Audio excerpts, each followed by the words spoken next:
ভিডিওটি দেখার আগে সবার কাছে ছোট্ট একটি রিকোয়েস্ট করতে চাই, প্লিজ প্লিজ প্লিজ যারা ভিডিওটি দেখবেন সবাই একটা করে সাবস্ক্রাইব করে দিবেন।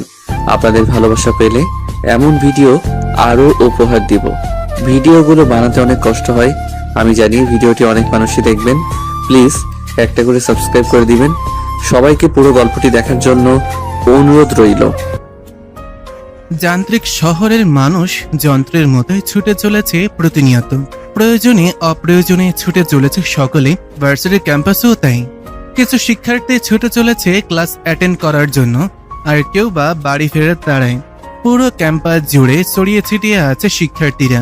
ক্লাস টাইম শেষ করে অনেকেই গ্রুপ ধরে বসে রয়েছে মাঠের সবুজ ঘাসের ওপর। নিত্যদিনের মতো অনেকে গানও ধরেছে, তবে অন্য সকল দিনের মতন আজ আর সেসব মন করল না রাফিদের। ভাদ্র মাসের গরমে নাজেহাল অবস্থা সকলের। তিন বন্ধু বটগাছতলায় বসে আছে। বেশ কিছুক্ষণ যাবৎ ইফতি আর সাদিক খেয়াল করছে তাদের প্রিয় বন্ধুর মুখে আজ কোনো রা নেই। কারণ জানতে চেয়েও বেশি সুবিধা করতে পারছে না তারা। হুট করে এক মেয়ে দৌড়ে উপস্থিত হয় সেখানে। পানি পানি দে ইফতি, পানি দে। কপাল কুঁচকে পানি এগিয়ে দেয় ছেলেটা। সাদি বলল, হাঁপাচ্ছিস কেন? কি হয়েছে? দৌড়াতে হবে কেন? হেঁটে তো আসতে পারিস গাধি। তোরা ক্লাসে গেলি না কেন? জানিস এরা কি বললো? রাদীপ তখনও নিরুত্তর। ইফতি আর সাদি একস্বরে জানতে চায়, কি বলল? জানিস বাড়ি থেকে নাকি ইরার বিয়ে ঠিক করেছে। ইরা তুখোর ছাত্রী, তার পরিবার বেশ শিক্ষিত। এখনো তার বিয়ে ঠিক করার কথা না। কি, কার সাথে, কবে, কখন? এ প্রশ্ন শুনে আঁকি মাথা চুলকায়। এই রে, সে তো আগে পিছে কিছু না শুনে এসে পড়েছে। মানে আমি তো বিয়ের কথা শুনি দৌড়ে এলাম তোদের জানাতে। কথা শোনা মাত্রই মাথায় গাঁটটা মারল ইফতি। শুধু শুধু কি তোকে গাধি বলি? সাদি বিরক্ত হয় ওদের কাণ্ডে, এগিয়ে যায় রাদিফের সামনে। কিরে, ইরার নাকি বিয়ে ঠিক হয়েছে? জানিস কিছু তুই? ছেলেটা তবুও চুপ। এবার খেপে গেল ইফতি। এই শালা, এই কার সুখে মন ব্রত পালন করছিস? কিরে, তোরা এত চেঁচামেচি করছিস কেন? ইতিমধ্যে ইরা এসে উপস্থিত হয় সেখানে। ইরাকে দেখে ইফতি এগিয়ে যায়। কি শুনছি তোর নাকি বিয়ে ঠিক হয়েছে? কার সাথে, কেমনে কি মামা? ইরা তাকায় বটগাছতলায় বসে থাকা রাদিফের দিকে। ছেলেটা এদের কিছু বলেনি। ছোট এক শ্বাস ফেলে কিছু বলতে যাবে তার আগেই, কেন করলি এমনটা ইরা? তুই তো আমার দিকটা বুঝতে পারতিস, নিজ থেকে না করে দিতে পারতিস।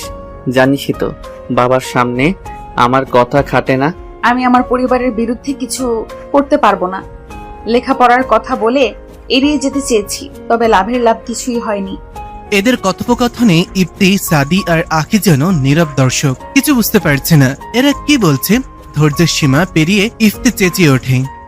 কি হচ্ছে এখানে, বলবি কিছু? তার থেকে জোরে চিৎকার করে ওঠে রাদীপ। আমার সাথে বিয়ে ঠিক হয়েছে ইরার।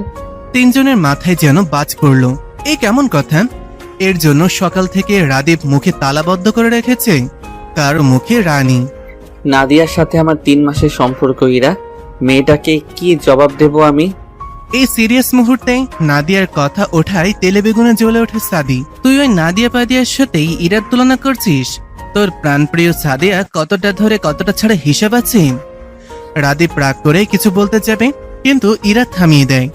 দেখ রাফিদ, তোর আর নাদিয়ার সম্পর্কের কথা চিন্তা করেই আমি না করতে চেয়েছিলাম, কিন্তু রফিকুল চাচু আর বাবা নাকি আমাদের ছোটবেলাতেই বিয়ে ঠিক করে রেখেছিল। এরপর তো আর কথা চলে না। রাদীপ কিছু বলে না। রাদীপের মুখাবয়ব দেখে ইরার মন আকাশে মেঘ জমে। রাদীপের বাবা আর ইরার বাবা বন্ধু, সেই কারণেই রাদীপ আর ইরা ছোটবেলার বন্ধু।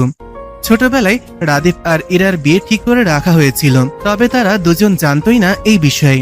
রাদীপ আর ইরা ছোটবেলা থেকে খুব ভালো বন্ধু, যাকে বলে বেস্ট ফ্রেন্ড। ইরার ভাবনার মাঝে ভেসে আসে রাদীপের কণ্ঠ। দেখ ইরা, তুই আমার বেস্ট ফ্রেন্ড। ছোটবেলা থেকেই আমরা বন্ধু।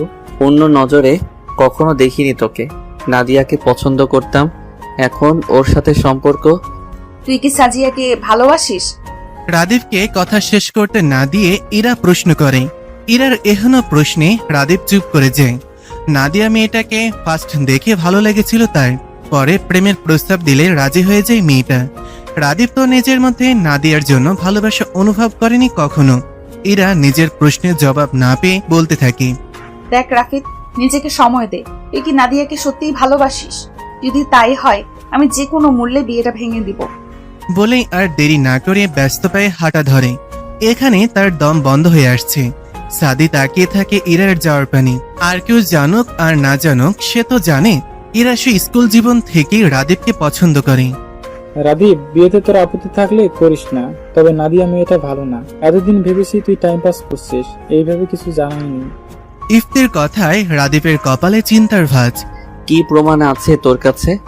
একটু আগে নাদিয়াকে পুরাতন ভবনে যেতে দেখেছি, সেখানে তার কি কাজ থাকতে পারে? থাকতেই পারে কোনো কাজ। তুই এইভাবে মানবি না। এই সাদি, ধর তো, বেটাকে আজ দেখিয়ে নিয়ে আসি।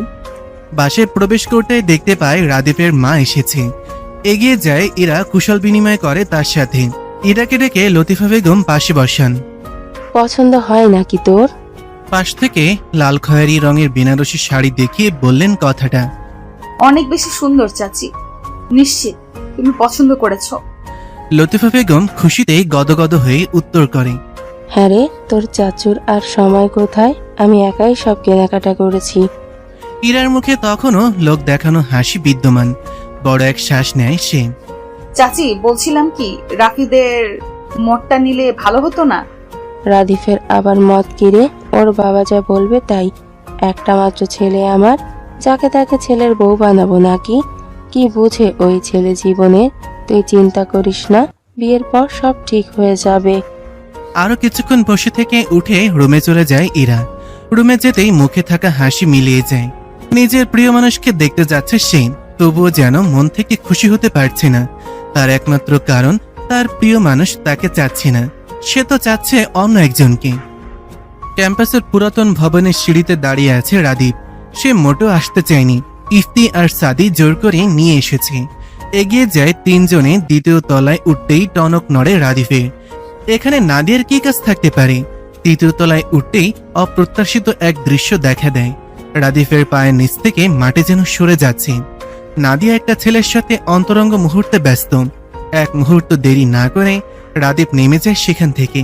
ছি, তার নিজেকে নিজের ঘৃণা হচ্ছে এমন একটা মেয়ের সাথে 3 মাস প্রেমের সম্পর্ক ছিল। আর কিছু না ভেবে বাড়ির উদ্দেশ্যে রওনা হয়। পেছন থেকে ইফতি আর সাদি ডাকছে তাকে, তবুও থামার নাম নেই। বাড়িতে গিয়ে কারোর সাথে কোনো কথা না বলেই চলে গেল নিজের রুমে। কল করলো ইরাকে। রিং হতেই ফোন পিক করলো মেয়েটা, যেন তার কলের অপেক্ষাতেই ছিল। আমি কাউকে ভালোবাসি না ইরা, আমি তোকে বিয়ে করতে রাজি। ইরার খটকা লাগে। রাদীপের কণ্ঠ যেন কেমন শোনাচ্ছে তার কাছে। রাফিদ, তুই ঠিক আছিস? নিঃশব্দে হাসে ছেলেটা। ইরার এই স্বভাবটা ছোটবেলা থেকেই। মেয়েটা কেমন করে যেন সব বুঝে যায়। হ্যাঁ, আমি ঠিক আছি, তবে তোর সাথে সামনাসামনি দেখা করা দরকার। টুকটাক কথা বলে ফোন রেখে দিল রাদীপ। দোতলা থেকে নিচে নেমে এলো। ছেলেকে দেখে শরবত হাতে এগিয়ে আসলেন। আঁচল দিয়ে ঘাম মুছে দেন। শোন, আজকে সন্ধ্যায় ইরাদের বাড়িতে যাব আমরা ডেট ঠিক করতে। বেশি সম্ভব শুক্রবারেই উঠিয়ে নিয়ে আসবো ইরাকে। আজই তো বুধবার, আর হাতে মাত্র একদিন। এত তাড়াতাড়ি কি আছে বুঝলাম না। একটু সময় দেবে তো আমাদের? বিয়ের পর অনেক সময় পাবি। মায়ের উত্তর যেন প্রস্তুত থাকে সদাই। রাদীপ আর কথা বাড়ায় না। তখনই ফোনটা বেজে ওঠে। স্ক্রিনে তাকিয়ে বিরক্তি যেন বেড়ে গেল। নাদিয়া মেয়েটা কল করেছে। কল না ধরে ব্লক করে দিল ডাইরেক্ট। নিজের প্রতি বিরক্ত লাগছে। কি মেয়ের সাথে সম্পর্কে ছিল সে? ছি, প্রেমিকার সাথে অন্য এক ছেলের ওইরকম দৃশ্য দেখার পরও তার বিন্দুমাত্র কষ্ট লাগেনি, বরং ঘৃণা হচ্ছে নিজের প্রতি। ইরার রুমে বসে আছে রাদীপ। সন্ধ্যার পরে রাদীপকে নিয়ে তার মা বাবা এসেছে ইরাদের বাসায়। বড়রা সকলে ড্রয়িং রুমে বসে বিয়ের দিন তারিখ নিয়ে আলোচনা করছেন। তাকে পাঠানো হয়েছে ইরার সাথে একান্ত কথা বলতে। রাদীপ ভেবে পায় না ইরার সাথে সে একান্ত কথা কি বলবে। তাদের জীবনে কি এমন কোনো কিছু আছে যা দুইজন জানে না? নেই তো। সকল কিছুই তাদের নখদর্পণে। ছোট থেকে বড় হওয়া তাদের একসাথেই। ভাবনার মাঝে ইরা রুমে উপস্থিত হয়। চায়ের কাপ এগিয়ে দিতে দিতে বলে, নে তোর চা। উফ, এত গরম পড়েছে আজ। আজ বাদে কাল বউ হবি আমার, তুই তুকারি করছিস কেন?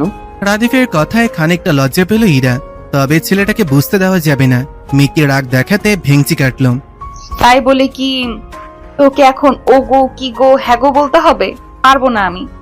রাদীপ কপাল কুঁচকে ফেলে। এই মেয়ে তো তাকে 2 পয়সার সম্মান দেবে না, আর কখনো না দিয়েছে। অথচ ছেলেটা জানেই না মেয়েটা তার জন্য আদর্শ বউ হওয়ার প্রশিক্ষণ নিচ্ছে। কিছুক্ষণ চুপ থেকে রাদীপ মুখ খুলে, দেখ ইরা, তুই আমার বেস্ট ফ্রেন্ড হিসেবে অদ্বিতীয়া, তবে এক ছাদের নিচে আমাদের জীবন কেমন হবে আমরা জানি না। তাই আমার কিছু সময় লাগবে নিজেকে গুছিয়ে নিতে। আশা করি তুই আমার দিকটা বুঝবি। রাদীপের ইঙ্গিত বুঝতে সময় লাগে না ইরার, তবে অনুভূতি বোঝা মুশকিল। অনুভূতি প্রকাশে বরাবরই ব্যর্থ মেয়েটা নিজেকে সামলে বলে, আমি যেন মরেই যাচ্ছি বউয়ের অধিকার পাওয়ার জন্য। রাদীপ কিছু বলতে যাবে তার আগেই তাদের ডাক চলে আসে। চলে যায় ড্রয়িং রুমের উদ্দেশ্যে। ইরার বিয়ে হয়ে যাচ্ছে। আচ্ছা, আমার বাবা মা কি আমাকে চোখে দেখে না বিয়ে দেওয়ার জন্য? আখির কথায় ভুরু কুঁচকে প্রশ্ন করে ইফতি। তোকে কে বিয়ে করবে গাধি? অবশ্যই করবে। আমি কি কম সুন্দরী নাকি? বলেই ভাবনায় মেয়েটা। এত বিয়ে বিয়ে করছিস কেন বলতো? লেখাপড়া খুব প্যারা দিচ্ছে আজকাল। এর থেকে বিয়ে করা ঢের ভালো দোস্ত। ছাই দিয়ে $2 দিলেই পাতিল পরিষ্কার। আখির কথায় হেসে দেয় সকলে। এরা বলে ওঠে, কাল সময় মতো চলে আসিস কিন্তু সকলে। আখি মেয়ে পক্ষ থাকবে আর তোরা দুজন রাফিদের সাথে বর পক্ষ থেকে আসবি, তাই না রাফিদ? হুম। ফোনের স্ক্রিনের দিকে তাকিয়ে উত্তর দেয় রাদীপ। নীরব এক দীর্ঘশ্বাস ফেলে ইরা। বিয়ের কথা হচ্ছে থেকেই ছেলেটা কেমন চুপচাপ, কারোর সাথেই কোনো কথা বলে না তেমন। ইরার সাথে তো নাই। মাঝে মাঝে ইরার আফসোস হয়, ভালোবাসার মানুষ পেতে গিয়ে তাদের বন্ধুত্ব নষ্ট হয়ে যাবে না তো। সাদি অবলোকন করছে ইরার মুখবয়ব। কেমন শান্ত হয়ে গেছে মেয়েটা। ইরা তো নিজের ভালোবাসা পেতে যাচ্ছে, তবু এমন মলিনতা কেন তার মুখ জুড়ে? সাদি এগিয়ে যায় ইরার দিকে। ইরা, আয় তো, আজ তোকে ভেলপুরি খাওয়াতে নিয়ে যাব। কেন কেন? ইরা একা কেন? আমিও খাবো। তোকে কাল খাওয়াবো। ইরা, আয় তো। কাউকে কিছু বলতে না দিয়ে ইরাকে এক প্রকার টেনে নিয়ে যায় সাদি সেখান থেকে। ভেলপুরি অর্ডার দিয়ে পাশে থাকা টুলে গিয়ে বসে দুজনে। এখনো ইরা মেয়েটা অন্যমনস্ক। হ্যাঁ বল। কি হয়েছে ঠিক করে বলতো। রাদীপ, তোর এতদিনের ভালোবাসা ওকে পেতে চলেছিস, তবুও তোর মুখ জুড়ে এমন মলিনতা কেন? সাদি, আমার কেন যেন মনে হচ্ছে আমি ভালোবাসা পেতে গিয়ে আমার বন্ধুত্ব হারিয়ে ফেলছি। দেখ না, যে রাফিদ বক বক করে আমার মাথা খেয়ে ফেলতো, আজ সে রাফিদ চুপ হয়ে গিয়েছে। প্রয়োজন ছাড়া আমার সাথে কথা বলছে না। আমার কষ্ট হচ্ছে সাদি, আমার ভীষণ কষ্ট হচ্ছে। দম বন্ধ লাগছে। আমি আর আগের মতো রাফিদকে ফিরে পেতে চাই। একদমই কথা বলে থামে মেয়েটা। চোখের কোণে পানের উপস্থিতি স্পষ্ট। দেখ ইরা, তুই রাদীপকে ভালোবাসিস, কিন্তু ও তো তেমন কিছু ভাবেনি কখনো, তাই হয়তো মেন্টালি ডিস্টার্ব হয়ে আছে। চিন্তা করিস না, সব ঠিক হয়ে যাবে। এবার ভেলপুরি খেয়ে বাড়ি যা তো, একটু নিজের যত্ন নিয়ে গিয়ে। কালকে তোর বিয়ে। ইরা জানে সাদি তাকে স্বাভাবিক করার জন্য কথাগুলো বলছে, তবুও স্বভাবস্বরূপ হাসলো খানিকটা। সাদি রিক্সা ঠিক করে দিল। ইরা রওনা হলো বাড়ির উদ্দেশ্যে। মন প্রাণ যাচ্ছে যেন সাদির কথা মতন সব ঠিক হয়ে যায়। এতগুলো বছর নিজের অনুভূতি লুকিয়ে রেখেছে শুধুমাত্র তাদের বন্ধুত্বে যাতে কোনো ফাটল সৃষ্টি না হয়। রাদীপকে নিজের করে পাওয়ার থেকে যে বন্ধুত্বটা টিকিয়ে রাখা বেশি গুরুত্বপূর্ণ ইরার কাছে। ভাদ্র মাসে তপ্ত রোদ আজ যেন ফিকে পড়েছে। সকাল থেকে আকাশ জুড়ে মেঘের বিচরণ। ঝিরিঝিরি বৃষ্টি হচ্ছে বেশ কিছুক্ষণ হলো। লাল খয়েরি বেনারসি পরে বউ সেজে বসে আছে ইরা। মুখে হালকা প্রসাদনের ছোঁয়া। মুখ দেখে তার অনুভূতি বোঝার উপায় নেই, নিত্যদিনের মতোই। জুমার নামাজ পড়েই রাদীপের বাড়ি থেকে বরযাত্রী আসবো ইরাদের বাড়ি। ইরা জানে না রাদীপের মনোভাব। ওই দিনের পর আর তেমন কথা হয়নি দুজনের। সে আপাতত একা বসে রয়েছে তার রুমে। ইরার বোন ইলা আর আখি মিলে গেট ধরবে সেই প্রস্তুতি নিচ্ছে। ইরার ভাবনার মাঝেই হন্তদন্ত হয়ে ঘরে প্রবেশ করে ইলা। আপু, রাদীপ ভাইয়াকে শুভ্ররাঙা পাঞ্জাবিতে যা লাগছে না, তুই দেখলে টাসকে খেয়ে যাবি। ইলার কথায় আনমনেই হাসে ইরা। ছেলেটাকে আজ বুঝি বেশি সুন্দর লাগছে। দেখতে চাচ্ছে মেয়েটা, তবে এখন কি আর সেই সুযোগ আছে? সকাল থেকে ইরা মেয়েটা না খাওয়া। তার নাকি খাবারের গন্ধে পেট ভরে আসছে। এই তো কিছুক্ষণ আগে কাজে এসে বিয়ে পড়িয়ে গেল। ইরা বসে আছে, কিন্তু তার ভাবনা সে রাদীপ নামক পুরুষটাতেই শুরু আর তার মাঝেই শেষ। তার ভাবনার মাঝে রাদীপকে তার রুমে নিয়ে আসা হলো। ইরা কল্পনা করতে লাগলো, ইস, ছেলেটাকে এত মারাত্মক লাগছে কেন? নাকি শুধু তার চোখেই ছেলেটা অতিমাত্রায় সুদর্শন? বুঝতে পারে না ইরা। ইরা আর রাদীপকে পাশাপাশি বসানো হয়েছে। ইরা ফিসফিস করে জিজ্ঞেস করে। এই রাফিদ, দেখ তো আমাকে কেমন লাগছে। রাদীপ তাকায় ইরার দিকে। মেয়েটা কেমন হাসি হাসি মুখ করে রেখেছে। সৌন্দর্যের দিক থেকে মেয়েটা নিতান্তই সাদামাটা, তবু আজ ভিন্ন রকম সুন্দর লাগছে রাদীপের কাছে ইরাকে। এটা কি 3 কবুলের টান? হয়তো তাই। ঘর জুড়ে রজনীগন্ধা আর গোলাপ ফুলের গন্ধে মৌ মৌ করছে। বিছানার মাঝখানে ইরাকে বসিয়ে রেখে গেছে আখি। এখন তার কেমন অনুভূতি হওয়ার কথা বা কেমন অনুভূতি হচ্ছে কিছুই যেন ঠাওর করে উঠতে পারছে না মেয়েটা। আচ্ছা, রাদীপের অনুভূতি কেমন হবে তাকে এই রূপে দেখে? সে কি প্রেমিক পুরুষের মতন বুকে হাত দিয়ে পড়ে যাওয়ার অভিনয় করে হাসানোর চেষ্টা করবে আমাকে? নিজের ভাবনার মাঝেই হেসে ওঠে। আদৌ কি তা সম্ভব? ছেলেটা তো তার সাথে কথাই বলে না। সং সেজে বসে আছিস কেন? তোর কি বাসর করার শখ হয়েছে? চমকে দরজায় তাকায় ইরা। রাদীপ দাঁড়িয়ে নিজের ভাবনায় এতটাই মশগুল মেয়েটা যে রুমে কারো উপস্থিতিও টের পায়নি। সেজন্য ঠিকঠাক শুনতেও পায়নি ছেলেটা কি বলছে তাকে। কি বললি? শুনতে পাইনি। এই তুই আমার সাথে তুই তুকারি করছিস কেন? তুই না আমার বিয়ে করা বউ? ও তাই বুঝি? বিয়ে করা বউকে কেউ এত রাত অব্দি অপেক্ষা করায়? কিছুটা দমে গেল রাদীপ। হ্যাঁ তাই তো, রাত 1টা বাজতে চললো তো ঘুমিয়ে যেতে আমি কি মানা করেছি? এত কথা না বাড়িয়ে ওয়াশরুমে যা, নর্মাল কাপড় পরে আয়। ইরা বিনা বাক্যে নেমে যায় ফ্রেশ হতে। রাদীপের ফোনটা সেই কখন থেকে বেজে চলেছে। সেই দিন নাদিয়াকে ব্লক করার পর বিভিন্ন নাম্বার থেকে কন্ট্যাক্ট করার ট্রাই করে যাচ্ছে। রাদীপ ফোন বন্ধ করে রেখে দেয়। সবকিছু নিয়ে যেন সে মেন্টাল ট্রমার মধ্যে দিয়ে যাচ্ছে। পাশে থাকা ইরার ফোনটা বেজে ওঠে। তাদের ফ্রেন্ড গ্রুপ থেকে কল এসেছে। ফোনটা হাতে নিয়ে কলে জয়েন হয় সে। স্ক্রিনে ভেসে আসছে ইফতি আর আখির মুখ। কোন একটা বিষয় নিয়ে হু হু করে হাসছে তারা। রাদীপকে দেখে চুপ মেরে যায় আখি, তবে ইফতি দমে না। কিরে মাম্মা, খবর কি? বউ রেখে বউয়ের ফোনে কি করছিস? রাদীপ এবার আর রেগে যায় না। বউ ফ্রেশ হতে গিয়েছে, আপাতত বউয়ের ফোনই কাছে। রাদীপের স্বাভাবিক রূপ দেখে আকি হতভম্ব। 2 দিন আগেও মুখ প্যাঁচার মতো করে রেখেছিলি বিয়ে করবি না বলে, আজই বউ বউ করছিস, লজ্জা লাগে না? আরে এটা তো আমাদের ইরার ক্রেডিট, তাই না রে রাদীপ? আজ একটা বউ নেই বলে বউ বউ করতে পারছি না। ধুর শালারা, ফোন রাখ। বলেই কল কেটে দিল রাদীপ। এদের মুখের ভাষা অন্যদিকে চলে যাওয়ার আগেই কেটে পড়া ভালো। বেশ অনেকক্ষণ বাদেই ইরা বেরিয়ে এলো। রাদীপের হাতে তখনও ইরার ফোন। কে কল দিয়েছিল রাফিদ? রাদীপ এ প্রশ্নের উত্তর দেয় না, বরং পাল্টা প্রশ্ন করে। ইমন কে এরা?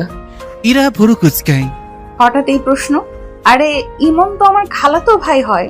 তোর সাথে দেখা হয়েছে তো তোর মনে নেই? ওর সাথে তোর এত কি কথা? ইরার কুচকানো ভ্রু আরো সংকুচিত হয়। রাদীপ তো কখনো এমন ভাবে জিজ্ঞাসাবাদ করে না তাকে। এমনি আমরা সমবয়সী সেই হিসাবে। সমবয়সী বলেই কথা বলতে হবে? বালের লজিক দেখাও তুমি আমাকে। ইরা অবাকের উপর অবাক হচ্ছে। এ কোন রাদীপ? পরক্ষণে কিছু একটা ভাবে। মুচকি হাসি ধরা দেয় ইরার মুখে। Rafid, are you jealous? বালের জেলাস আমি? সর সামনে থেকে। ইরা হাসতে থাকে। সে বুঝেছে রাদীপ জেলাস হচ্ছে তার বিষয়ে। ইরাকে হাসতে দেখে রাদীপ ভুরু কুচকায়। বিছানার মাঝখানে কোলবালিশ রাখা। এই দেখ, এই পাশে তুই, এই পাশে আমি। একদম কাছে ঘেসবি না বলে দিলাম। আমার সময় প্রয়োজন। ছাতার মাথা আলাপ জুড়ে দিয়েছিস সেই থেকে। সময় প্রয়োজন, সময় প্রয়োজন, সব সময় এক কথা। আমি কি তোর ঘাড়ে চড়ে বসে রয়েছি স্ত্রীর অধিকারের জন্য? ফাউল একটা। হতবম্ব রাদীপ। সে রেগে যাওয়ার মতন কি বললে এখানে? তাকে কিছু বলার সুযোগ না দিয়ে নামাজে দাঁড়িয়ে যায় ইরা। আল্লাহর কাছে শুকরিয়া আদায় করবে সে এখন ভালোবাসার মানুষকে জীবনে এনে দেওয়ার জন্য। মাঝরাত, নিস্তব্ধে ঘেরা রাস্তাপাট। সোডিয়াম হলদেটে আলো ছাড়া আর কোনো আলোর দেখা নেই। সেই নিস্তব্ধ রাস্তার মাঝে বসে সাদি সিগারেট ফুঁকছে। সিগারেটের ধোঁয়ার মধ্য দিয়ে বুকের ব্যথা উড়িয়ে দেওয়ার ব্যর্থ প্রচেষ্টা চালিয়ে যাচ্ছে। সিগারেট নাকি মানুষের মনে দুঃখ কমাতে পারে? কই, তাহলে তার কমছে না কেন? সকলের সামনে কঠিন হয়ে চলা ছেলেটাও যে আজ ভাগ্যের নির্মমতার শিকার। কথাই বলে না, একজন তার মনের মানুষ পেয়ে গেলে তৃতীয় পক্ষ কষ্ট পাবি। সেই নিদারুণ কষ্ট অনুভব করছে ছেলেটা। সেই কলেজ জীবন থেকে ইরাকে পছন্দ করে ছেলেটা, কিন্তু কখনো সাহস করে বলা হয়ে ওঠেনি। যেদিন সে জানতে পেরেছিল ইরা রাদীপকে ছোটবেলা থেকেই পছন্দ করে, সেদিন সাদি ভেঙে পড়েছিল। আমাদের সমাজে একটা কথা বেশ প্রচলিত, ছেলেদের নাকি কাঁদতে হয় না, সেই বাধা নিয়ম ভেঙে আকাশ পাতাল কাঁপিয়ে কান্না করছিল ছেলেটা। সেটা কেউই শুনতে পায় না, কেউই না। তারপর থেকে নিজেকে গুছিয়ে নিতে শুরু করেছিল ছেলেটা, গুছিয়েও নিয়েছিল। তবে আজ তার খুব কষ্ট হচ্ছে, খুব। ভালোবাসায় এত দহন কেন ইরাবতী? আমি যে এই দহনে জ্বলে পড়ে ছারখার হয়ে যাচ্ছি। নিস্তব্ধ জনমানবহীন রাস্তায় ছাদের আত্মচিৎকার শোনার মতন কেউই নেই। মন মস্তিষ্ক যেন যুদ্ধে নেমেছে, বারবার তাকে মনে করিয়ে দিচ্ছে তার ইরাবতী এখন অন্য কারো, তোর আর অধিকার নেই তাকে চাওয়ার। চিৎকার করতে থাকে ছেলেটা, তোমাকে আর চাইবো না ইরাবতী, আর চাইবো না। কিছুক্ষণ পর নিজেকে ধাতস্থ করে ছেলেটা, মনে যাই থাকুক তাকে তো নিজেকে গুছিয়ে রাখতে হবে। তার মনের ক্ষরণ সে কাউকে জানাতে চায় না। বিড়বিড় করে ওঠে আনমনি, আমার না হও, অন্যের হও, তবুও তুমি সুখে রও। ভোরের আলো ফুটতেই রাদীপের ঘুম ভেঙে যায়। পাশ ফিরে ইরাকে দেখতে পেল। পিলে চমকে ওঠে ছেলেটার, ইরা এখানে কেন? তার মস্তিষ্ক সচল হয়ে ওঠে। কালকে তো তার আর ইরার বিয়ে হলো। আনমনে হাসে ছেলেটা, তার ছোটবেলার বেস্ট ফ্রেন্ড এখন তার বউ। ইরার মুখের দিকে তাকিয়ে আছে রাদীপ। মেয়েটাকে কেমন স্নিগ্ধ লাগছে। এক ধানে তাকিয়ে থাকে ছেলেটা। ইরা নড়ে চড়ে ওঠে, হুট করে চোখ মেলে তাকায়। রাদীপ তড়িঘড়ি করে অন্যদিকে তাকায়। কি করছিলি রাফিদ? মেয়েটা ঘুম জড়ানো কণ্ঠ শুনে শীতল স্রোত বয়ে যায় পুরো শরীর জুড়ে। আজ হুট করে মেয়েটাকে এত মায়াবী লাগছে কেন? নিজেকে প্রশ্ন করে কোনো উত্তর পায় না ছেলেটা। গলা পরিষ্কার করে নেয়। বউকে দেখছিলাম। ইরা হতভম্ব, এটা কি আদৌ রাদীপ? তার কেমন সন্দেহ হচ্ছে। হুট করে উঠে বসে। রাদীপের কপালে হাত রাখে ইরা। কই না তো, জ্বর তো আসেনি। ছাড় তো, আমার জ্বর আসতে যাবে কেন? আহারে, তোর নাদিয়ার কি হবে রে এবার? মেয়েকে দুঃখ প্রকাশ করে মেয়েটা। তেতে ওঠে রাদীপ। যাবি তুই এখান থেকে?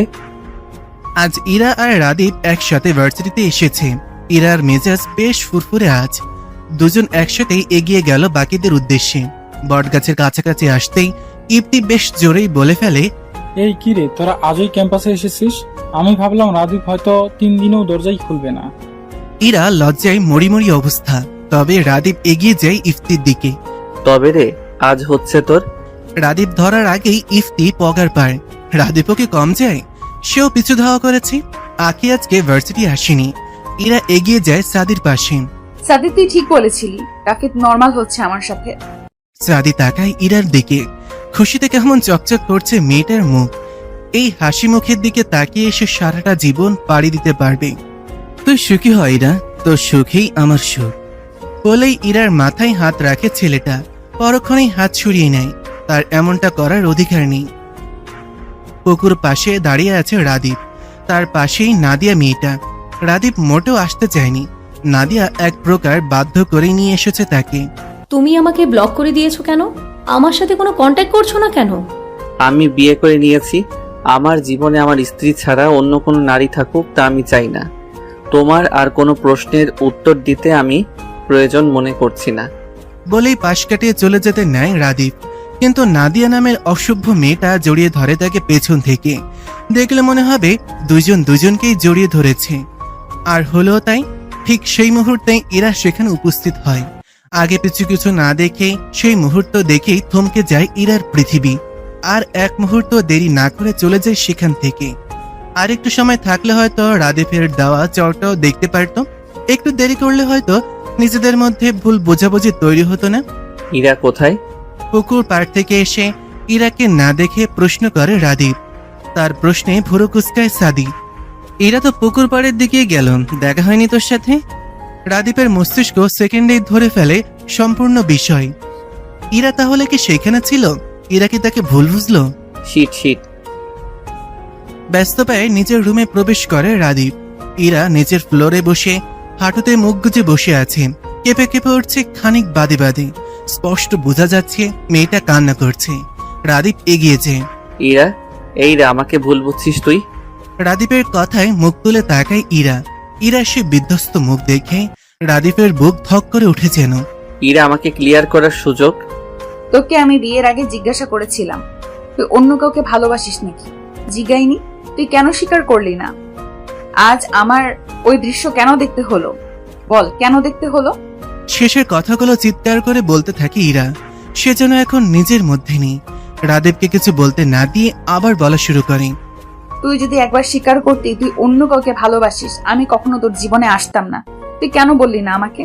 ইরা, আমার সাথে ওর কোনো সম্পর্ক নেই। সম্পর্ক নেই? তোকে মেয়েটা জড়িয়ে ধরলো আর তুই বলছিস সম্পর্ক নেই? এবার গতি হারালো রাদীপ। এত রিয়াক্ট করার কিছু দেখছি না ইরা, তুই বেশি বেশি করছিস। ওর সাথে সম্পর্ক ছিল, আজ শেষ করে দিয়ে এসেছি। হুট করেই ইরা হাসতে থাকে, যেন পৃথিবীর সবচেয়ে মজার জোকস শুনেছে সে। হাসতে হাসতেই বলতে থাকে, হ্যাঁ তুই ঠিক বলেছিস, আমি বেশি রিয়েক্ট করছি। জানিস রাফিদ, বিয়ের আগে আমার কোনো অধিকার ছিল না। তোকে অন্য কারোর সাথে দেখেও কিছু বলতে পারিনি, আর না পেরেছি নিজের মনের কথা তোকে জানাতে। কিন্তু এখন তো আমার পূর্ণ অধিকার আছে রাফিদ।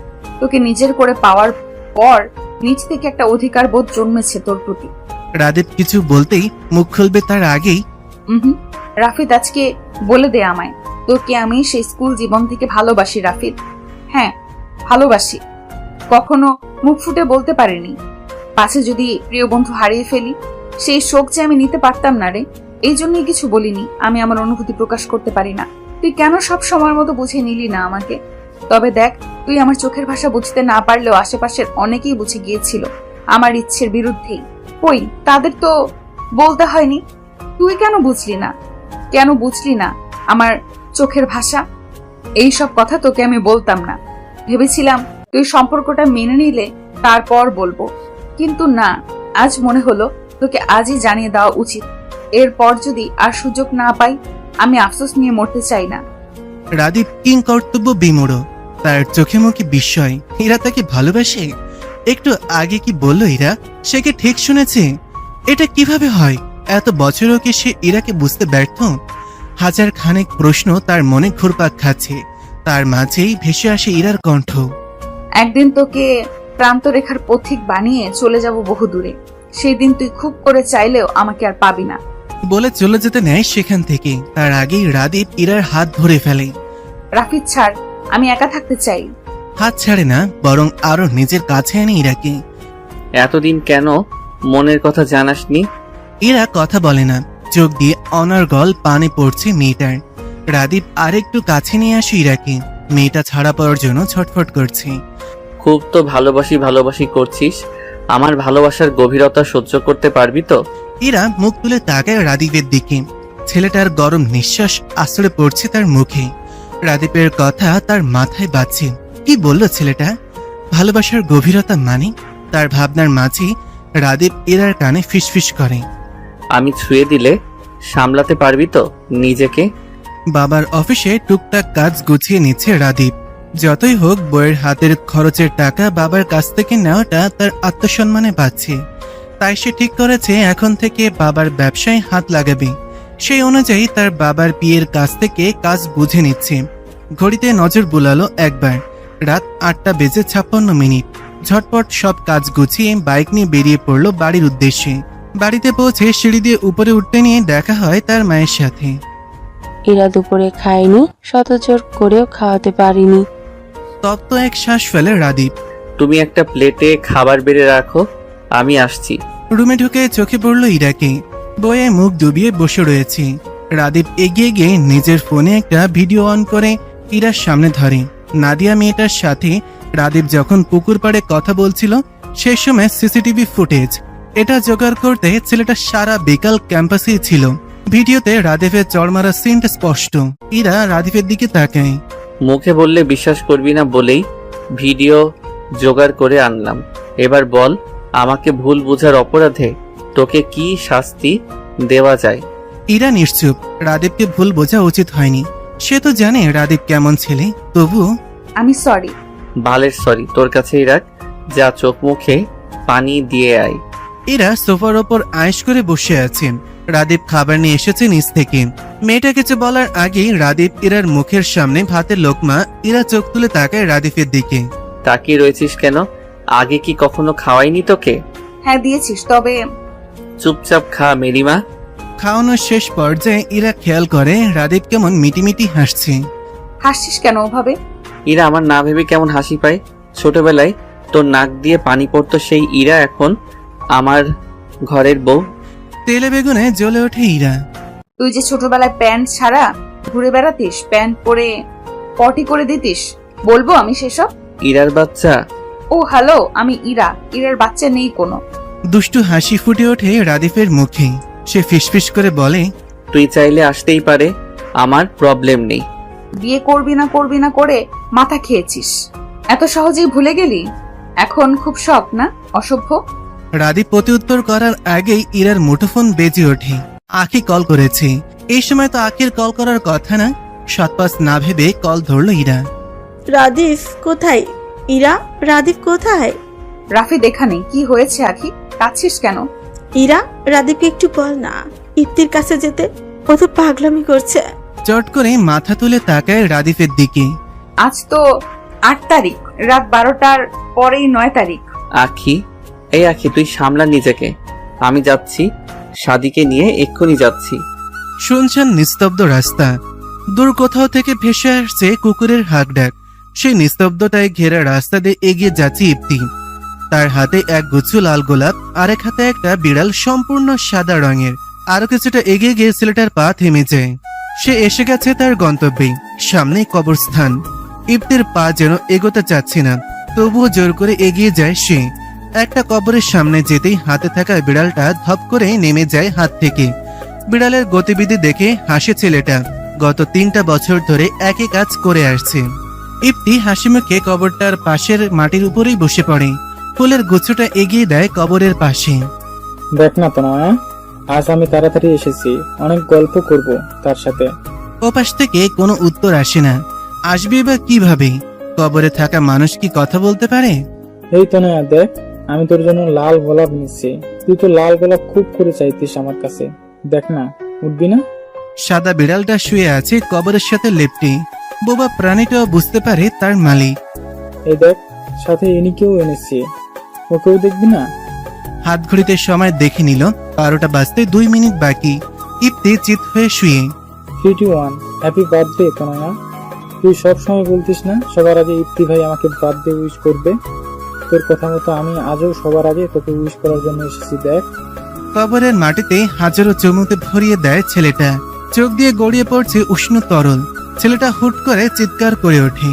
তনয়া, তনয়া রে, বড় বাবা আমায় বলেছিল তোর বয়স 18 হলেই আমার হাতে তুলে দিবি তোকে। এই দেখ, আজ তোর বয়স 18 হয়ে গেল। তুই ফিরে আয় তনয়া, তোকে তো আমি ঘরের বউ করবো। আয় না, কেন চলে গেলি আমাকে ফাঁকি দিয়ে? আমার যে কষ্ট হয় তনয়া, তুই তো আমার কষ্ট সহ্য করতে পারতিস না, তবে আজ কেন আসছিস না? দেখ না তনয়া, আমি কাঁদছি, কষ্ট হচ্ছে, আমার বুক ছিঁড়ে যাচ্ছে তনয়া। আয় না, তুই নেই, আমাকে কেউ ভাত বেড়ে খেতে দেয় না তনয়া। আমাকে একা করে কেন চলে গেলি? আমার মাথাটা হাতায় দে না। আসছিস না কেন? শুনতে পাচ্ছিস না তুই আমার কথা? ইফতির হ্যালুসিনেশন হচ্ছে। চোখের সামনে ভেসে উঠছে তনয়া। এই তো আমার তনয়া, তোকে আর রেখে যাব না, চল আমার সাথে। ইফতি মেয়েটার হাত ধরতেই হাওয়ায় মিলিয়ে যায় মেয়েটার অবয়ব। আরো বেশি পাগলামি করতে লাগে ইফতি। পাগলের মতন কবরের মাটি খুঁড়তে লাগে। ওই মুহূর্তে ওইখানে উপস্থিত হয় সাদি আর রাদীপ। ইফতি, কি করছিস কি? এরকম করলে তনয়া আরো কষ্ট পাবে। মাথা তুলে পেছনে তাকায় ইফতি। গিয়ে জড়িয়ে ধরে রাদীপ আর সাদিকে। দেখ না, একটু আগেই তনয়া এখানে ছিল, আমি হাত ধরতেই গায়েব হয়ে গেল। আসতে বল না ওকে, আজ যে ওর বয়স 18 হয়ে গিয়েছে, এখন ওকে আসতে বল, বড় বাবা আমার হাতে তুলে দিবে। বল না রাদীপ, এই সাদি তুই বল। দুইজনই বেশ বুঝতে পারে ইফতির আবারও হ্যালুসিনেশন হচ্ছে। এটা নতুন না, প্রায়ই হয়। ইফতি, অনেক রাত হয়েছে, চল। তোরা বুঝতে পারছিস না, আমার তনয়া আজ যাবে আমার সাথে, ও তো কথা দিয়েছিল। শত বুঝিও লাভের লাভ কিছুই হলো না। ইফতি পাশে বসে এক দৃষ্টিতে তাকিয়ে আছে। রাদীপ আর জোর করেনি। ইফতির সময়ের প্রয়োজন। বছরের 2টা দিন ইফতি নিজের মধ্যে থাকে না। এক তনয়ের জন্মদিন আর এক তনয়ের মৃত্যুবার্ষিকীতে। অনেক সময় বাদে রাদীপ এগিয়ে যায়, কাঁধে হাত রাখে। ইফতি, এবার যেতে হবে। ইফতি শোনে রাদীপের কথা, দুহাত দিয়ে জড়িয়ে ধরে কবরটাকে। মাটিতে চুমু এঁকে দেয়। আমি আবার আসবো তনয়া। চল রাদীপ। রাদীপ তাকায় ইফতির দিকে। ছেলেটা নিজেকে স্বাভাবিক করতে চাচ্ছে দেখে আর কথা বাড়ায় না। শুনছেন নিশুতির রাতে 3 বন্ধু রওনা হয় তাদের বাড়ির উদ্দেশ্যে। হুট করে রাদীপ বাইক থামায়। সাদি বলে, কিরে, থামলি কেন? রাদীপের দেখা দেখি বাকি 2জনও নেমে যায়। কোথায় থেকে যেন আঁকি দৌড়ে এসে ইফতির গায়ে হামলে পড়ে। হঠাৎ এমনটা হওয়ায় কিছুটা পিছিয়ে যায় ইফতি, পরক্ষণে সামলে নেয় নিজেকে। কি হয়েছে গাড়ি, কাঁদছিস কেন? তুই আর কষ্ট পাস না ইফতি, আমাকে বল তোর তনয় কেমন ছিল, আমি তেমনি হয়ে যাব, সত্যি বলছে। কথা বলতে বলতে নাক টানছে মেয়েটা। রাদীপ আর সাদি মুখ চাওয়াচুই করে। এই সময় এসব বলছে কেন মেয়েটা? ইফতি যদি রেগে যায়, কিন্তু তাদের ভুল প্রমাণ করে ইফতি হাসি মেয়েটার কথা শুনে। আঁকি একটু বেশি ভাবে তাকে নিয়ে। তোকে কারো মতো হতে হবে না আখি, তুই যেমন তেমনই থাক। আমার শূন্য জীবনে তোর মতো একটা গাঠি থাকলে মন্দ হয় না বিষয়টা। নতুন ভোরের সূচনা, নতুন দিনের সূচনা। অনেকের হয়তো নতুন করে বাঁচা, নতুন করে জীবন যুদ্ধে যাওয়ার সূচনা হয় একটা দিনের সূচনার সাথে। কাল রাতে রাদীপের বাড়ি ফিরতে ফিরতে অনেক রাত হওয়ায় ইরার সাথে তেমন কোনো কথা হয়ে ওঠেনি। আখের বিষয়েও কোনো কথা হয়নি তাদের। রাদীপ ঘুম থেকে উঠে বারান্দার গাছে পানি দিচ্ছে। এই গাছগুলো ইরা খুব শখ করে লাগিয়েছে। নে রাফিদ, তোর চা। রাদীপ তাকায় ইরার দিকে। শাড়ি পরেছে মেয়েটা, তবে সেই রূপে মুগ্ধ হওয়ার আগেই মেজাজ বিগড়ে গেল রাদীপের। ইরা হাত থেকে চায়ের কাপ রেখে দেয় অন্য পাশে, টেনে রুমে নিয়ে দেয়ালের সাথে আটকে ধরে ইরাকে। এই তোকে না বলেছি তুমি করে বলতে, তুমি বল এক্ষুনি তুমি করে বলবি। অন্যদিকে ফিরে ইরা। অনেক দিনের অভ্যাস, তুমি করে বলতে আমার লজ্জা লাগে। আহারে সোনা, লজ্জা লাগার কিছু বলিনি আমি, তুমি করে বলো এক্ষুনি ফার্স্ট ইরা। ইরা চোখ মুখ কুচকে। তো তুমি? রাদীপ হাসে। ইরা তাকিয়ে থাকে সেই হাসি মাখা মুখের পানে। আখির সাথে কথা হয়েছে তোর? হ্যাঁ, সকালে কল করেছিল, ইফতির কথা জিজ্ঞেস করেছিল। রাদীপ ইরাকে কালকের ঘটনা খুলে বলে। আচ্ছা তোরা মেয়েরা এমন কেন, আখি কেন প্রকাশ করছে না নিজের অনুভূতি? আসলে আখি আর 5টা মেয়ের মতো না, আমরা সবাই জানি ওর মধ্যে বাচ্চা মোটা রয়ে গিয়েছে, হয়তো ও নিজেই নিজের অনুভূতি বুঝতে অক্ষম। রাদীপ বুঝমানের মতন মাথা নাড়ে, হুট করে প্রশ্ন করে, আজ শাড়ি পরেছিস কেন? আজ নাকি তোর থুরি থুরি তোমার নানু বাড়ির লোক আসবে, তাই পড়তে বললো মা। রাদীপ কিছু বলল না। ইরা আর দেরি না করে নিচে নেমেছে। ইরার তড়িঘড়ি করে যাওয়া দেখে আনমনেই হাসে রাদীপ। ইফতির বড় চাচার মেয়ে তনয়া। ইফতির বাবা মারা যাবার পর থেকেই তারা বড় চাচার সাথে থাকত। বড় চাচার একমাত্র মেয়ে তনয়া তখন ইফতির নেওটা। সব কাজেই তার ইফতি ভাইয়াকে লাগবেই। মাঝে মাঝে ইফতি বিরক্ত হতো, কিন্তু দিন যাওয়ার সাথে সাথে ইফতি কেমন যেন মেয়েটার মায়ায় জড়িয়ে পড়ে। তনয়া শৈশব থেকে কৈশোরে পদার্পণ করার পর যেন ইফতিকে নিয়ে তার পাগলামো বাড়তে থাকে। একদিন হুট করে বাবার কাছে গিয়ে বলেই ফেলল ইফতিকে সে বিয়ে করবে। ইফতির চাচি ইফতিকে তেমন একটা পছন্দ করতো না, তবে তনয়ের বাবা ইফতির প্রতি মেয়ের আসক্তি দেখে তাদের বিয়ে পড়িয়ে রেখেছিল খুব গোপনে। কথা ছিল তনয়ের 18 বছর হলেই মেয়েকে ইফতির হাতে তুলে দেবেন, কিন্তু হায় ভাগ্যের নির্মম পরিহাস। বিয়ে হওয়ার ঠিক 1 সপ্তাহের মাথায় মেয়েটার নাক মুখ দিয়ে রক্তবমি করতে থাকে। মেয়ের অবস্থা দেখে বাবা আর ইফতি হসপিটালে নিয়ে যায়। সেখানে গিয়ে হয়তো ইফতি তার জীবনের সব থেকে বড় সত্যের সম্মুখীন হয়েছিল। তনয় মেয়েটার ব্লাড ক্যান্সারের লাস্ট স্টেজ চলছিল, অথচ প্রাণোচ্ছল মেয়েটা জানতো না মরণ ব্যাধি রোগ বাসা বেঁধেছে তার ভেতর। টানা 3 দিন হসপিটালে মৃত্যুর সাথে পাঞ্জে লড়ে পৃথিবীর মায়া ত্যাগ করে মেয়েটা। মৃত্যুর দ্বার প্রান্তে এসো মেয়েটা শক্ত করে ধরে রেখেছিল ইফতির হাত। তার শেষ কথা ছিল, ইফতি ভাই, আমি চাই আমার অবর্তমানে তোমাকে কেউ যত্ন করুক। আমি তোমার প্রথম স্ত্রী হিসেবে তোমাকে অনুমতি দিলাম বিয়ে করার, এটাই আমার শেষ ইচ্ছে। ইফতি সেদিন মেয়েটাকে কোনো উত্তর দিতে পারেনি। অবুঝ মেয়েটা যেন সেদিন বুদ্ধিমতী হয়ে গিয়েছিল। নিজের মৃত্যুর পরোয়া না করে সে ভেবেছিল ইফতির ভালো থাকা নিয়ে। ভালোবাসা এমনও হয়, তার ভালোবাসা হয়তো এমনই ছিল। কাল রাতে ইফতিকে আর বাড়ি ফিরতে দেয়নি, সাদি নিজের বাসায় নিয়ে এসেছিল। সাদি চা নিয়ে রুমে আসে। ইফতি ঘুম থেকে উঠেছে আরো কিছুক্ষণ আগে। 2 বন্ধু চা খাচ্ছে একসাথে বসে। সাদি ইফতিকে কিছু বলতে চাচ্ছে, তবে ছেলেটা যদি আবারও উত্তেজিত হয়ে পড়ে সেই ভেবে চুপ রয়েছে। 7-5 না চিন্তা করে বলেই ফেলল, দেখ ইফতি, অনেক বছর তো হলো, এবার নিজেকে নিয়ে কিছু ভাব, গুছিয়ে নে জীবনটা। আমি নিজেকে গুছিয়ে রেখেছি সাদি, তবে বছরের 2টো দিন আমি নিজের মধ্যে থাকি না, আর না কখন থাকতে পারবো। আখির দিকটা একটু ভেবে দেখলে হয় না? আখি কি চায় ও তো নিজেই জানে না, নিজের অনুভূতি সম্পর্কে এখনো অবগত নয়। ওর থেকে বেশি হয়তো আমি নিজেই জানি ওর অনুভূতি। তাহলে তুই নিজ থেকে কিছু করছিস না কেন? ইফতি পূর্ণ দৃষ্টিতে তাকায় সাদির দিকে। তুই পেরেছিস নিজের মনে অন্য কাউকে জায়গা দিতে? সাদি বিস্ময় নিয়ে ইফতির দিকে তাকায়। নিজের অনুভূতি প্রকাশ করবি না, তাই বলে কি তোদের কিছুই আমি বুঝতে পারি না? ইফতি, তুই ভুল বুঝছিস, তেমন কিছুই না আসলে। ইরাকে ভালোবাসিস না? অস্বীকার করতে পারবি? বাসতাম, তবে এখন আর বাসি না। আর আমি চাই না এই বিষয়ে আর কেউ জানুক। আচ্ছা, তা ঠিক আছে, কিন্তু নিজেকে নিয়ে ভাবা উচিত তোর। আমি এইভাবেই ঠিক আছি। ইরা এখন ভালো আছে, খুশি আছে, আর ওর খুশিতেই আমি খুশি। ইফতি আর কিছু বলে না। ভালোবাসা এমন এক সংক্রমণ যার সংস্পর্শে এলে কঠিন থেকে কঠিনতম মানুষও নরম হতে বাধ্য। ভালোবাসা মানুষকে যেমন বাঁচতে শেখায়, ঠিক তেমনি অনেকে মৃত্যুর দিকে ঠেলে দেয়। নিজের ভালোবাসার মানুষের সুখের কথা চিন্তা করে সাদির মতন হাজারো প্রেমিক পুরুষ নিজ ভালোবাসা বিসর্জন দিয়ে দেয় নির্দ্বিধায়। ইস, কি নিদারুণ বিসর্জন, কি নিদারুণ ভালোবাসা। অফিসের কাজ শেষ করে রাদীপ বাড়ি আসছে। রাস্তার পাশে ফুলের দোকান দেখে হুট করে বাইক ব্রেক করে নামে। দাঁড়িয়ে ভাবতে থাকে, আচ্ছা যদি ইরার জন্য ফুল নিয়ে যায়, মেয়েটাকে খুশি হবে। নিজের ভাবনায় রাদীপ এবার নিজেই অবাক। ইরা সবসময় নিজে থেকে তার কাছে ফুল চেয়ে নিত। আজ সে নিজেই ইরার জন্য ফুল কিনতে আগ্রহ প্রকাশ করছে। বিয়ের পর কিছু কি বদলায়নি তার মাঝে? এই তো বদলেছে অনেক কিছু। রাদীপ তার অনুভূতি ঠাওর করতে পায় না মাঝে মাঝে। আবার সে এত ভাবতেও চায় না। জীবন তো তাকে ভালোই রেখেছে।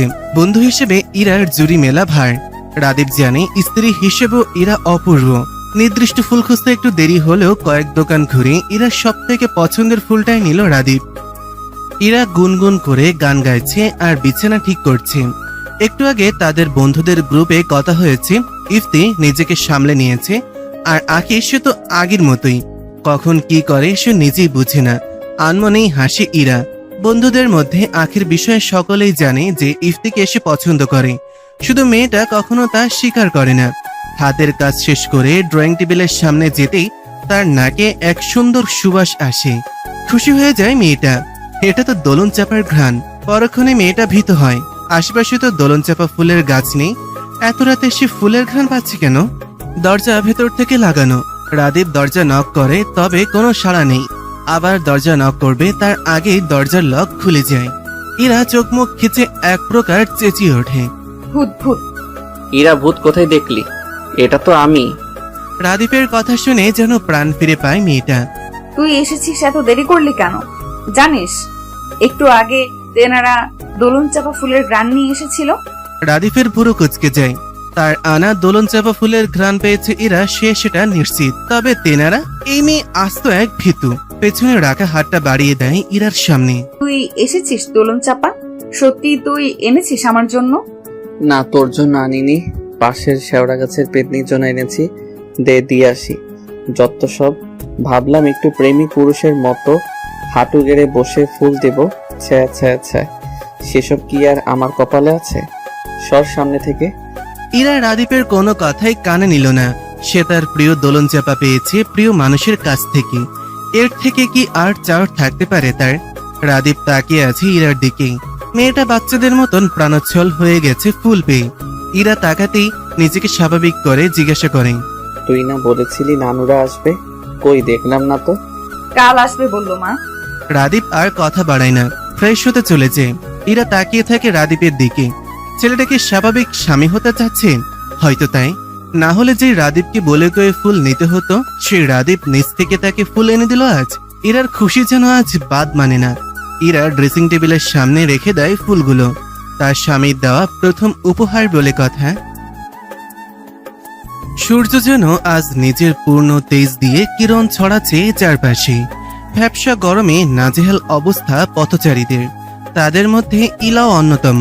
কলেজের কিছু কাজে বের হয়েছিল বাড়ি থেকে, তা না হলে এই গরমে সে জীবনেও বের হতো না। মেয়েটা বিপাকে পড়ল রাস্তা পার হতে গিয়ে।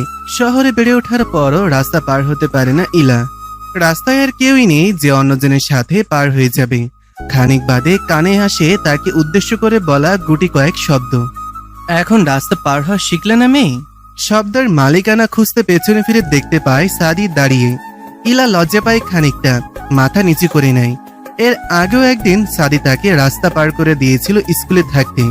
এবারও কেন এই লোকের সামনেই পড়তে হবে? হুট করে সাদি ইলার হাত ধরে রাস্তার ওপারে নিয়ে যেতে থাকে। ইলার কি হলো সে জানে না, সে তো তাকিয়ে আছে সাদির ধরা হাতের দিকে। এ কেমন অনুভূতি? সে তো পরিচিত নয় এসবের সাথে। মনে হচ্ছে পেটের তলদেশে রঙিন প্রজাপতিরা সুড়সুড়ি দিয়ে যাচ্ছে। তার অযাচিত ভাবনার মাঝে মানবটা হাত ছেড়ে দেয়, তার ভাবনা সুতাও ছেড়ে যায়। রাস্তা পার হতে শিখো মেয়ে, প্রতিবার কিন্তু আমি থাকবো না বাঁচানোর জন্য। থাকলে মন্দ হয় না। মুখ ফসকে বেরিয়ে গেল কথাটা কেমন। ইলা অপ্রস্তুত হয়ে পড়ে। ইলার কথাই হেসে ওঠে ছেলেটা।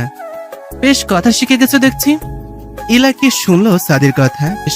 কি জানি, সে তো ওই মানবের হাসি মাখা মুখের দিকে তাকিয়ে। পুরুষ মানুষের হাসি এত সুন্দর হয়? মেয়েটা কি আগে কখনো এমন হাসতে দেখেনি তাকে?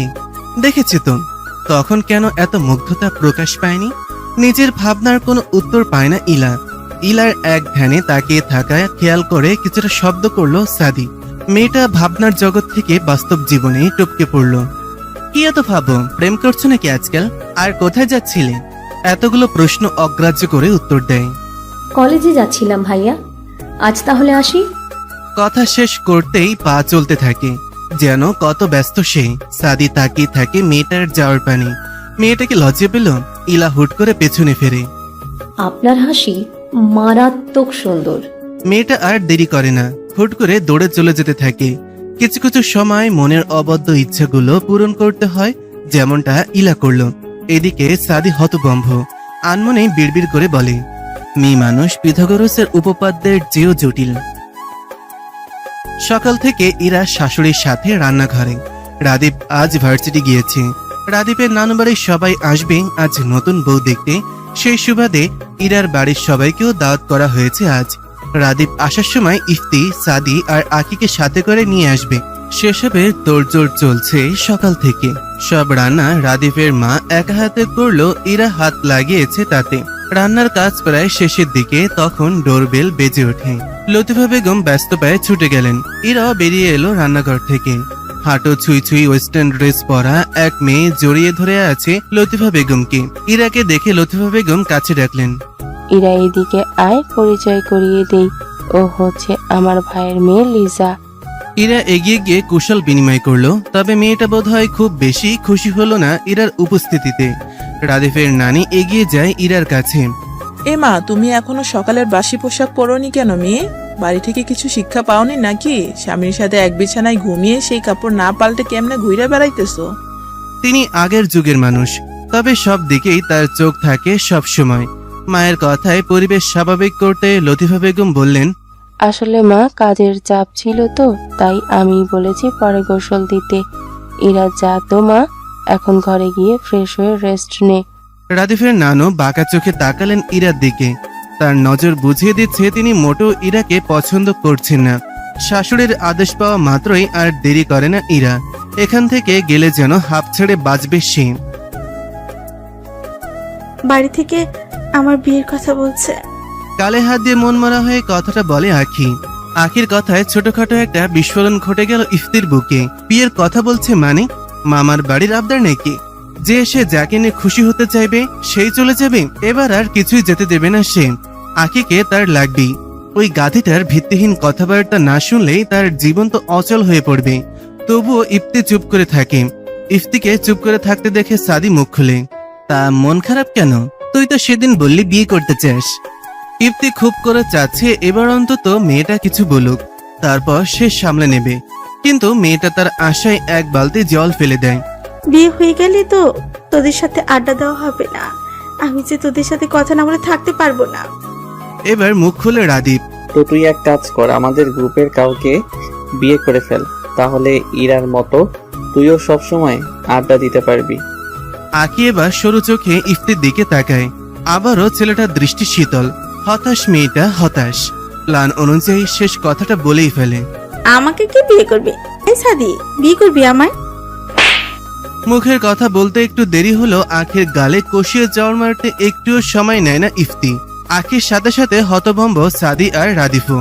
ইফতিকে হাইপার করে সত্যি বলাতে চেয়েছিল, কিন্তু এতে হিতে বিপরীত হয়ে গেল। এক প্রকার চেঁচিয়ে ওঠে ইফতি, ছেলে খেলা পেয়েছিস? যাকে পেতে চাইবো একবার, একজনের জীবন ছেড়ে চলে যাবে? আবার আরেকজন নিজ থেকে আমার সামনে অন্যের হতে চাইবে, তোকে আমি জ্যান্ত কবর দিব শালি। চোখ মুখ ভিজে দাঁড়িয়ে আছে আখি, তবুও সে দমে যায় না। আজকে সে শুনবেই ইফতির মুখ থেকে। নিজেকে ধাতস্থ করে তুই তো তনয়কে ভালোবাসিস। হ্যাঁ হ্যাঁ বাসি, আমি তনয়াকে ভালোবাসি, কিন্তু তোকে আমার লাগবেই লাগবে, সেটা হোক তোর ইচ্ছায় কিংবা ইচ্ছার বিরুদ্ধে। কান্নার মাঝে হেসে দেয় মেয়েটা। স্থান কাল সময় না ভেবেই ঝাঁপিয়ে পড়ে ইফতির বুকে।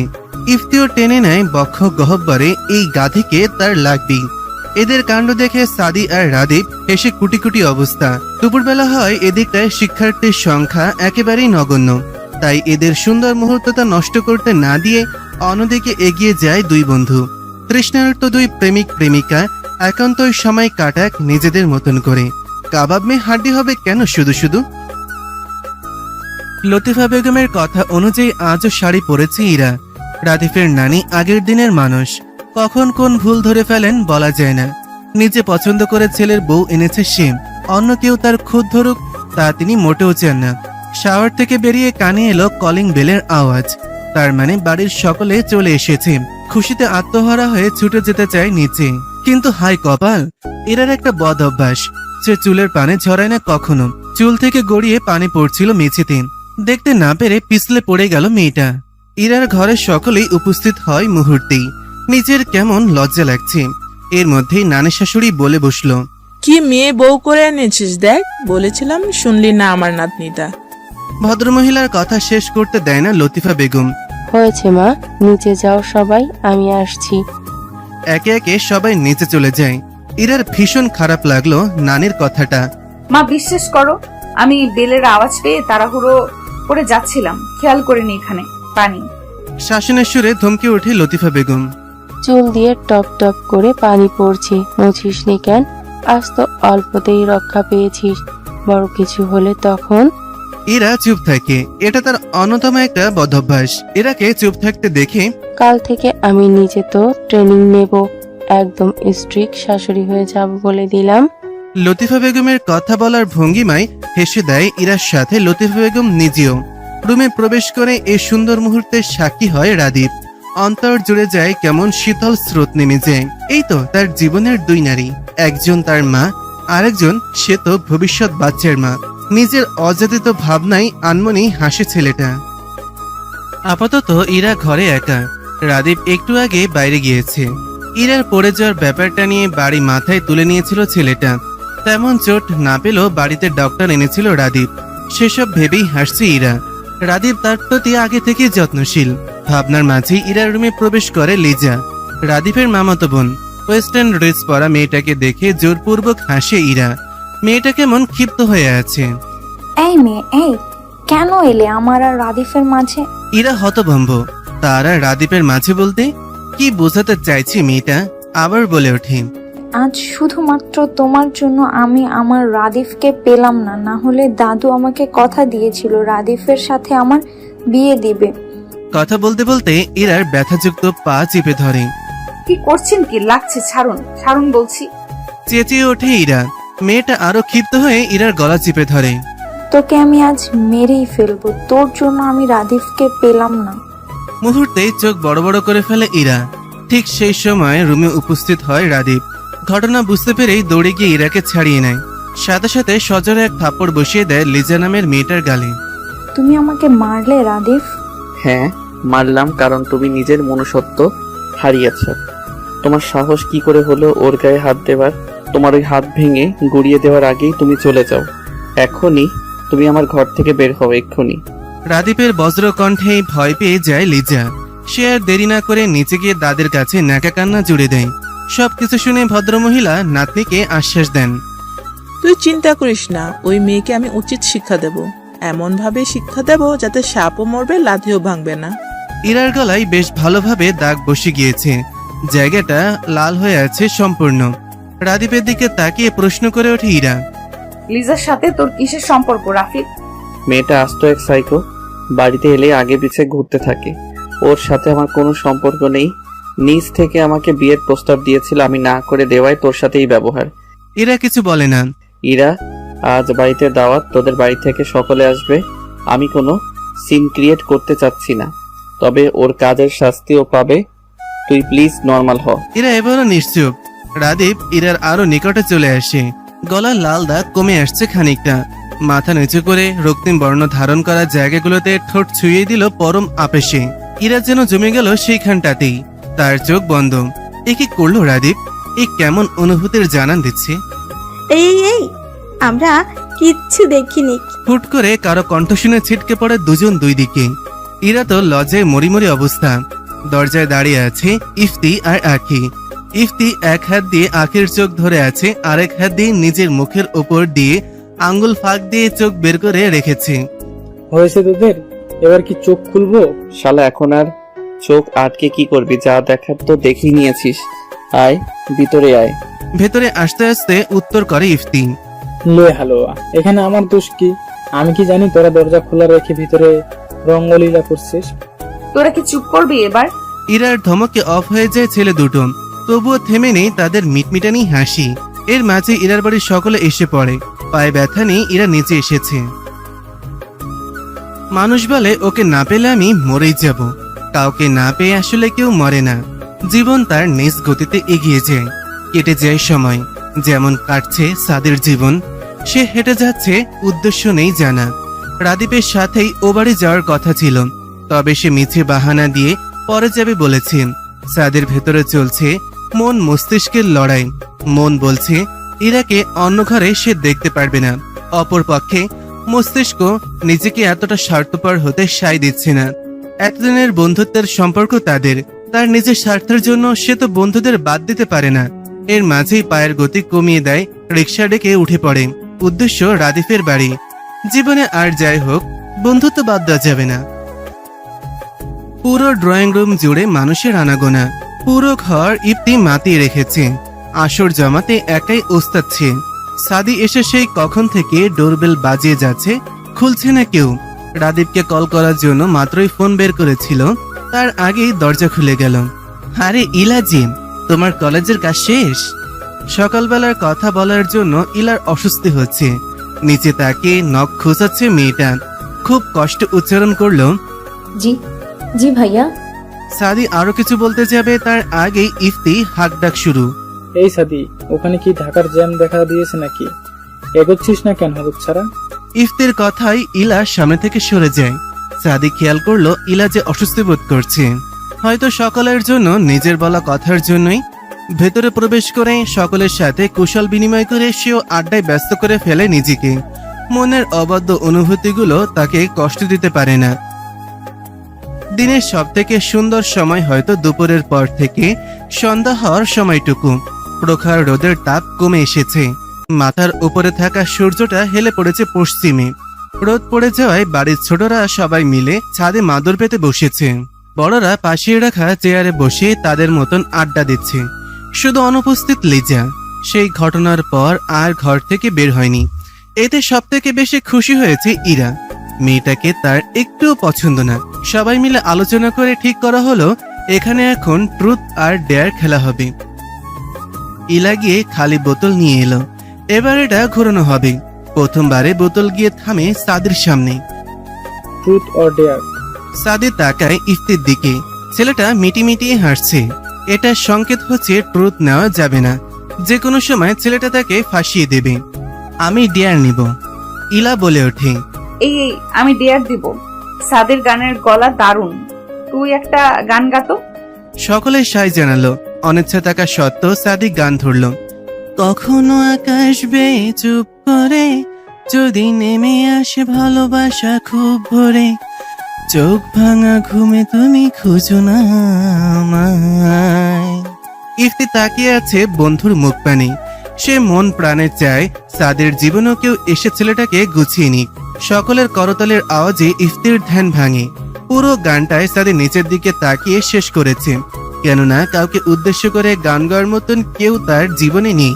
সকলেই গানের জন্য সাদিকে বাহবা দিল। চুপ রইল ইলা। সাদির ফোনে মায়ের কল আসায় সে নিচে চলে যায়। ইরার মা ইয়াসমিন বেগম ছোট মেয়েকে বললেন, ইলা নিচে যা তো, নাস্তা ভেজে রেখে এসেছি আমরা, নিয়ে আয়। মায়ের আদেশ পেয়ে ইলা নিচে আসে। রান্নাঘর থেকে নিয়ে আসে ভেজে রাখা স্প্রিং রোল আর সিঙ্গাড়া। সাদি বাড়ি থেকে ফোনে কথা বলে ভেতরে আসছে দেখে হাতের বাটিগুলো ডাইনিং টেবিলের ওপর রাখে। আপনার গানের গলা অসম্ভব সুন্দর। সাদি ফোনের ওপরে চোখ রেখে হাঁটছিল বিধায় ইলাকে খেয়াল করেনি। কণ্ঠ শুনে তাকালো। মেয়ে, তোমার কাছে দেখছি আজকাল আমার সবই সুন্দর লাগছে, ব্যাপার কি বলতো? ইলা চুপসে যায়। সে তো ভাবেইনি যে এভাবে তাকে ধরে ফেলবে। ইলাকে চুপ থাকতে দেখে সাদি আবার বলে, যে রাস্তায় আসতে চাইছো সময় থাকতেই ফিরে যাও মেয়ে, না হলে। সাদির কথা সম্পূর্ণ হওয়ার আগে সেখানে রাদিফের নানি উপস্থিত হয়। তোরা কে কোথায় আছিস দেখে যা, বাড়িতে কি সর্বনাশ হলো রে। কে কোথায় আছিস দেখে যা, এই ছেলে মেয়ে দুটো কি করছে, ছি ছি ছি ছি ছি। মহিলার কথা শুনে যেন বজ্রপাত হলো ইলা আর সাদির ওপর। সে কি ইঙ্গিত দিচ্ছে? ইলা আর সে তো শুধু কথা বলছিল, তাদের মধ্যে যথেষ্ট দূরত্ব ছিল। তবে ওনার কণ্ঠ শুনে রফিকুল সাহেব, শামসুল সাহেব সহ সকলে হন্তদন্ত হয়ে নিচে নেমে আসে ছাদ থেকে। ইয়াসমিন বেগমকে দেখে রাদিফের নানি কেকিয়ে ওঠে। মেয়েকে কি শিক্ষা দিয়েছো? ছি, বোনের বাড়িতে এসে এসব করছে। নিজের মেয়েকে নিয়ে এসব কটূক্তি মোটেও সহ্য করলেন না ইলার বাবা শামসুল হক। কি করেছে আমার মেয়ে? এসব কি বলছেন আপনি? তোমাদের মেয়ে ভাতারের সাথে এখানে রঙ্গলীলা করছিল, আমি হাতে নাতে ধরেছি। এসব ভাষা শুনে সাদি আর চুপ থাকতে পারল না। কি যাতা বলছেন আপনি? আমরা এখানে দাঁড়িয়ে কথা বলছিলাম, একটা মেয়ে হয়ে অন্য একটা মেয়েকে এমন মিথ্যা অপবাদ দিতে আপনার বাচ্ছে না? লতিফা বেগম এগিয়ে যান মায়ের দিকে। মা, তুমি বোধহয় ভুল দেখছো। সাদিকে ছোট থেকে দেখছো না? ইলা আমাদের নিজের মেয়ের মতোই, ওরা কোনো খারাপ কাজ করতে পারে না। আমি চোখে কম দেখতে পারি, কিন্তু লিজা ও কি চোখে কম দেখবে? ওই তো আমাকে ডেকে নিয়ে এলো। হ্যাঁ, আমি ওদের খুব বাজে অবস্থায় দেখেছি, ভাষায় প্রকাশ করার মতো না। নিচের দিকে তাকিয়ে শুধু অশ্রু ফেলছে ইলা। এবার আরো ডুকরে কেঁদে উঠল। নিজেকে নিয়ে এইসবও শুনতে হচ্ছে তাকে। এতক্ষণ চুপ থাকলো, এবার ইয়াসমিন বেগম গিয়ে মেয়ের গালে চড় মারতে লাগলেন এলোপাথাড়ি। আন্টি, কি করছেন কি? ওর কোনো দোষ নেই, আপনারা ভুল বুঝছেন। ইয়াসমিন বেগম তবুও থেমেনি, নিজেও কাঁদছেন তবুও থামছেন না। শামসুল হক এগিয়ে গিয়ে ছাড়িয়ে নিলেন। পাগল হয়ে গেলে তুমি? নিজের মেয়ের প্রতি বিশ্বাস পাচ্ছ না? আমার মেয়ে এমন কোনো কাজ করতে পারে না। হ্যাঁ হ্যাঁ, আমি জানি আমার মেয়ে কেমন, কিন্তু আজ যে কালি ওর গায়ে লাগানো হলো, এর কি হবে? বুঝতে পারছো কিছু তুমি? এবার মৌন থাকে শামসুল হক। তার আদরের মেয়ে কখনো এসব কাজ করতে পারে না। সাদের মাথা কাজ করছে না। এসব কি হচ্ছে? মহিলা কেন মিথ্যা বলে মেয়েটার জীবন জটিল করে দিচ্ছেন? আমি এই বাড়িতে থাকতে এই অপকর্ম সহ্য করব না, কিছুতেই না। ইয়াসমিন বেগম এগিয়ে গেল সাদের কাছে। বাবা, আমার মেয়েটাকে বিয়ে করবে? ইরা বোনকে ধরে রেখেছে। মেয়েটার দু চোখ ফুলিয়ে ফেলেছে। আপু, এই আপু, বিশ্বাস কর আমি কিছু করিনি। ইরা বোনকে আশ্বস্ত করতে কিছু বলতে যাবে, তার আগেই কানে আসে মায়ের কথা। মা, বলছোটা কি? ওরা নির্দোষ। রাদীপ বুঝে উঠছে না আসলে কি হচ্ছে। তার মধ্যেই ইরার মায়ের এ কথায়, মা, আমার বন্ধু এমন কিছু করতে পারে না, আপনি বিশ্বাস করুন। বিশ্বাস করি বাবা, আমি আমার মেয়েকেও বিশ্বাস করি। আমি জানি আমার মেয়ে কখনো খারাপ কিছু করবে না, কিন্তু আজ ঘর ভর্তি মানুষের সামনে আমার মেয়েকে মিথ্যে অপবাদ দেওয়া হয়েছে। এক কান দুই কান হতে হতে একসময় সবাই জেনে যাবে। আমার মেয়ে ভেঙে পড়বে যদি উল্টাপাল্টা কিছু করে বসে। আমি সহ্য করতে পারবো না বাবা। ইয়াসমিন বেগমের কথায় ঘর জুড়ে নীরবতা ছেয়ে যায়। সাদি ভেবে পাচ্ছে না এই মুহূর্তে তার কি করা উচিত। শামসুল হক চুপ করে আছেন, তার মানে এতে ওনার সম্মতি রয়েছে। এক কোণে দাঁড়িয়ে আছে লিজা আর তার দাদি। তাদের দুজনের মুখে হাসি যেন উপচে পড়ছে। লিজা যখন সাদি আর ইলাকে একসাথে কথা বলতে দেখেছিল, তখন সে তার দাদিকে এই বুদ্ধি দিয়েছিল। দাদিও রাজি হয়ে যায়, খুব অপদস্থ করতে পারবে ইরার পরিবারকে। তাদের এই জঘন্য ষড়যন্ত্রের শিকার সাদি আর ইলা। রাদীপ এগিয়ে যায় বন্ধুর দিকে। আমরা সবাই তোদের বিশ্বাস করি, এবার সিদ্ধান্ত তোর নিজের। সাদি তাকায় ইলার দিকে। মেয়েটা কেমন জড়সড় হয়ে দাঁড়িয়ে আছে। হেসকি দেওয়ার দরুন নাকের পাটা ফুলে উঠছে বরংবার। আজ তার জন্য এই মেয়েটাকে ভোগান্তিতে পড়তে হয়েছে। আমি ইলাকে বিয়ে করতে রাজি, আপনারা ব্যবস্থা করুন বলে আর দেরি না করে বেরিয়ে যায় ঘর থেকে। ইলা বোনকে ধরে ডুকরে ওঠে। তার জন্য এই মানুষটার জীবনে আজ এই দিন এলো। ইলাকে তৈরি করাতে ইরার ঘরে নিয়ে গিয়েছে। সেখানে উপস্থিত লতিফা বেগম আর ইয়াসমিন বেগমও। এখনো নীরবে অশ্রু ফেলছেন ইয়াসমিন বেগম। কি হয়ে গেল তার মেয়ের জীবনে? লতিফা বেগম এগিয়ে যায় ইলার দিকে। মেয়েটা কেমন বসে বসেই ঝিমুচ্ছে। ইলামা, আমাকে ক্ষমা করে দে। আমার বাড়িতে এসে তোকে অপদস্থ হতে হলো। আমি জানি তোরা নির্দোষ। লতিফা বেগমকে জড়িয়ে আরো কেঁদে দেয় মেয়েটা। ইরা সামলে নেয় বোনকে। সাদের মতো ছেলে হাজার খুঁজলেও দুটো পাবে না কেউ। তুমি সুখী হবে ইলা, চিন্তা করো না। পাশ থেকে কথাটা বলে আখি। আখির কথায় সায় জানায় ইরা নিজেও। আমার বোনের কপাল ভালো, তাই ওর